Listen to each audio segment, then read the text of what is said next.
துணி எடுக்கடா ஆட எடுத்தறேன். அப்ப அப்படியே கொஞ்சம் வாட்டேன். பாப்பா தொடாத விடு, கொஞ்சம் இதாகட்டும். பெரியப்பா பார்த்தா திட்டு வராரு. எடுத்து பாருக்கா. நல்ல டிசைன். வாவ், காட்டு மீன்லாம் கூட பரவாயில்லை, நல்லா இருக்கு. இதெல்லாம் எங்க வீட்ல இருந்தா எத்தனை கூட போறோம். நான் சொன்னேன்னா கை கடக்கமா இருக்கும்னு. தின்னுபடாடா பாவம்டா. என்ன சொன்ன? Don't touch. Don't touch me. அக்கா லைட் அடிக்காத. வளரட்டும். அதுக்கு நீ நான் என்ன வேணாம் பண்ணிக்க. வேண்டாம் எனக்கு வேண்டாம். அக்கா முயல காது பிடிக்கணும். அப்ப இதெல்லாம் நான் தொடாத. ஆமாங்க, காது அது வலிக்காது. அழகு தூங்குதுடா. அது கொஞ்சம் இதான். அப்பதான் இது பெருசா தூங்குறது.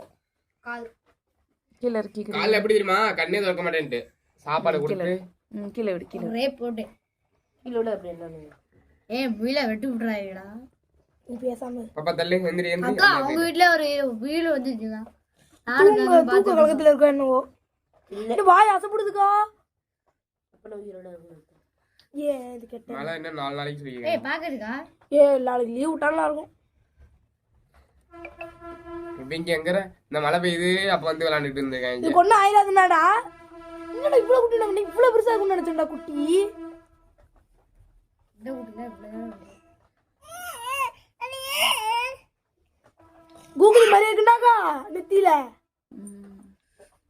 இன்னும் உங்க வீட்ல அது விளையாடுடி.